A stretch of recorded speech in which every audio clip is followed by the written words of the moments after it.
Now, Alan Dershowitz is not a fan of the leftward shift of the Democratic Party, thanks to Senator Bernie Sanders. In fact, he thinks sticking up for the people and not the billionaires and the multinational corporations actually hurts the party. That's an interesting, position to take. But look, by sticking up for the corporate Democrats and the centrism of Hillary Clinton and Bill Clinton, that's essentially what you're doing. You're effectively sticking up for the corporations and not regular working people who are continuing to be crushed by neoliberal policies. So during an interview on Fox and Friends, Dershowitz said the Democrats must become more centrist and find some new faces to have any hope in the 2020 election. Now, he said that rallying behind Bernie Sanders, the most popular politician in America, by the way, is not the answer. No, we need to be centrist, we need fresh faces, and we need to stop following that dirty old socialist Bernie Sanders. Because we'll lose. If we run the most popular politician in America, we'll lose. But wait a minute, that doesn't make any sense. As you're going to see, Dershowitz has no sense. Now, let me give you a quote here. Quote, "There's no way that Bernie Sanders could ever win 4 or 5 states." Really? That's fascinating. Look, he didn't get a chance to run in a general election. I understand that. But during the primary, he did really, really well. He got 46% of the vote. That's pretty good. And that's in a primary that was massively stacked in favor of one of the most well-known politicians in America. So, look, his poll numbers, his profile and his poll favorability numbers have only increased since that election. Now, one of the big problems that he had in the primary was a lack of name recognition and also a lack of money. But of course, that problem early on ended up no longer being a problem. Again, his name recognition has skyrocketed, his poll favorability skyrocketed, and he had a pretty good base of support from small dollar donations, building a political revolution about $27 at a time, which is amazing and something that we haven't seen in politics. At certain points, he outraised Hillary Clinton from small donations where she was getting donations from large corporations and super PACs. Bernie Sanders didn't have a super PAC, and he doesn't ever plan on getting a super PAC. That is unique in American politics today. He's the only guy who's saying, you know what, I'm not going to take big corporate money. You know why? Because that makes us indebted to those people, to those corporations and those super PACs that are giving me the money. I don't want to be indebted to anyone but the people. And so that's really important. That's really refreshing. And unlike Hillary Clinton, we believe Bernie Sanders when he says things because he has a long history of actually doing the things that he said and fighting for the things that he actually believes in. Now, of course, I am going to get the centrist response of, hey, look, Bernie Sanders couldn't win. He couldn't even win the primary against Hillary Clinton. Well, really, that primary was massively slanted in favor of one candidate who, again, at the time had more name recognition, money, and all the establishment support that she could get. But the same person polled consistently worse against Donald Trump in a general election. You're right, the primary election is not the same as the general election. So saying that if you lose a primary but can't win a general, well, that's disingenuous. That's making two different arguments. That's an apple and oranges comparison.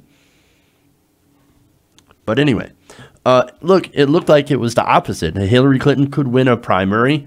Well, win. It's a bit dubious, but she could not win in a general election. So, back to Dershowitz, right? So, who does he prefer? Well, one name is Joe Biden. Now, he said Biden is a different character. He is beloved. A key win against, as you know, popular candidate. Who knows? How about no? Nothing against Biden personally, but we do not need to go back to the continuation of President Obama's policies. We need a more leftward shift. President Obama's policies Look, he talked like a progressive. He governed like a Republican light. Remember, 97% of the Bush tax cuts were enshrined into law under President Obama. That is something that George W. Bush couldn't even do, these tax cuts. So, Republican light, indeed. Now, I think we need to go in the opposite direction. We need a complete radical transformation on environmental policy, economic policy, education, and healthcare, which includes Medicare for all, tuition-free public colleges and universities, right? Making them tuition-free. Going with a green energy, renewable energy revolution to replace fossil fuels. Those are the directions we need to go, and we need bold action now. Right now, millions of students are drowning in student loan debt, for example. We have millions of people without health care. People who still have health insurance, but cannot afford their premiums and deductibles. They're stuck in a hard situation. And in the environment, it's getting bad. Climate change is, of course, getting even worse, especially under the Trump administration. That is something that requires radical change, and radical change now. So we cannot wait for the tranquilizing drug of gradualism. We're out of time. We're out of time. But of course, Dershowitz, he's like, no. We need to go back to the center, which means basically running to what is now the right wing. That's not what we need to do. And that's not what the American people actually want. They do not want more establishment bullshit where the ultra-rich get richer and everybody else's paychecks remain stagnant. We cannot afford the status quo anymore. Now, Dershowitz, again, he's going to go on about Bernie Sanders. Apparently, he's got a bone to pick with this guy. Quote, he should have been thrown out a long time ago. He's not even a Democrat, so why should we keep him in the Democratic Party, although he caucuses and votes with the Democrats all the time? He's a spoiler. I grew up with guys like Bernie, a dime a dozen. Fuck, I wish. He goes off to Vermont where he can really deal with the issues of America, where there are only white people. He's just somebody who represents the early 20th century. No future in politics. Now, isn't it amazing? Here you can have a candidate that is beloved by a majority of millennials of all races. And not just millennials, but a majority of the people. Again, he's the most popular politician in America. And he polls at 73%, by the way, with African Americans. Yet he only polls about 53% with whites on favorability. And yet you still have people in the establishment that are saying, oh, this guy's got no future in politics. He literally has the future. He's got millennials behind him. Younger voters overwhelmingly showed up. And look, they overwhelmingly showed up for Bernie Sanders, and that is literally the future. No future in politics. No, the time for Bernie Sanders is now. Okay, this guy's been fighting the same fight his entire life, and has finally risen to prominence because of it.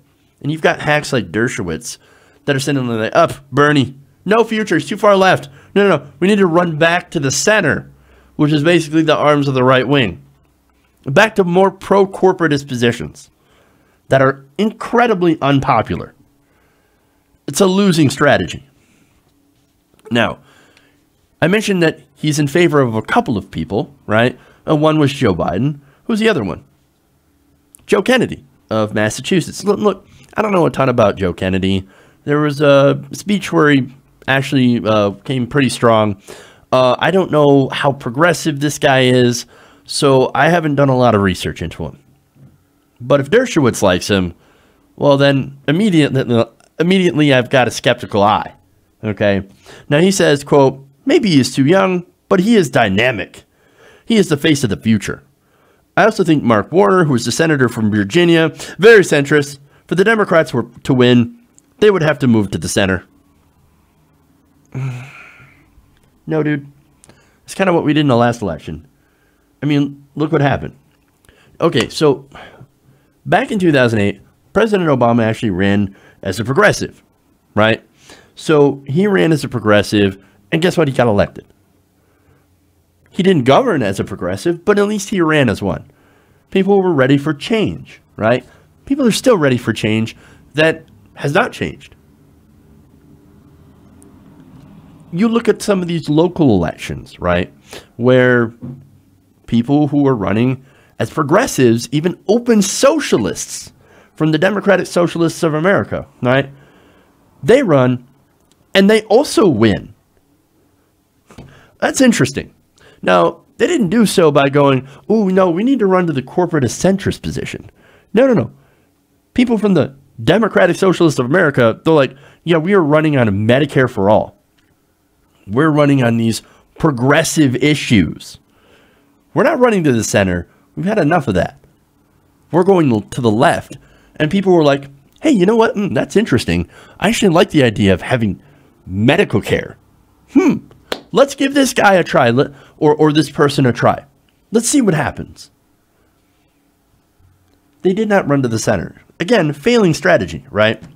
And look, Hillary Clinton, she never had to run to the center. She was there. She was already there. She was already right-wing, okay? And nobody believed her when she actually did, later on in the general election, try to adopt some of Bernie's policies, mostly on college. There was that where she's like, well, I mean, yeah, we'll let people go to university, go to college, without paying too much, without getting too much debt, except for Trump's kids. Well, Trump's kids aren't going to go to a public university. There's a ridiculous sort of talking point and policy point, all to try to take Bernie's proposal and shift it more towards the center, what she thinks is the center. It didn't work because nobody believed her. So, and look, she didn't run as a populist. She never was a populist. She could never be a populist. Nobody would, again, believe her because she was, for her entire career, she was in bed with Wall Street, multinational corporations, and has always been very, very hawkish on foreign policy. So she was just too right-wing for a lot of people, and for everybody else, too untrustworthy. And I think she did earn some of that reputation, and some of it was unfortunately bestowed on her by the right wing as well, to be completely 100% fair to her. But enough on Clinton. Look, the Democratic Party wants to win. First of all, you got to stop listening to idiots like Alan Dershowitz or Stephen Klubeck, right? Which is one of the big, gigantic donors to the Democratic Party. I was like, hey, we need to stop being so left. No, fuck you, dude. The people want progressive policies. They want things like Medicare for all. They want the rich to pay their fair share in taxes. They don't want things like the Trump tax bill, which gives almost all the money to the rich. What is it? The Senate bill gives 60% of all the gains go to the top 1%. The American people, they don't want that. They want higher wages. They want an education that doesn't leave them with tons and tens of thousands of dollars in debt. Progressive policies are about making sure that we extend the ladders of success downward so that people can climb up. These centrist corporatist policies are about kicking the ladders down and actually taking all this money and giving it to the already wealthy. That's not what we should be doing. Only by going left and strongly holding to our progressive values can we actually start to make America great for everyone. And we need to start doing that. And I guess we can start by ignoring Alan Dershowitz. Hey everybody, thanks for watching this video. If you want to see more like this, please hit the subscribe button below. And if you want to support truly independent progressive media, please consider becoming a patron at patreon.com/TYTNation.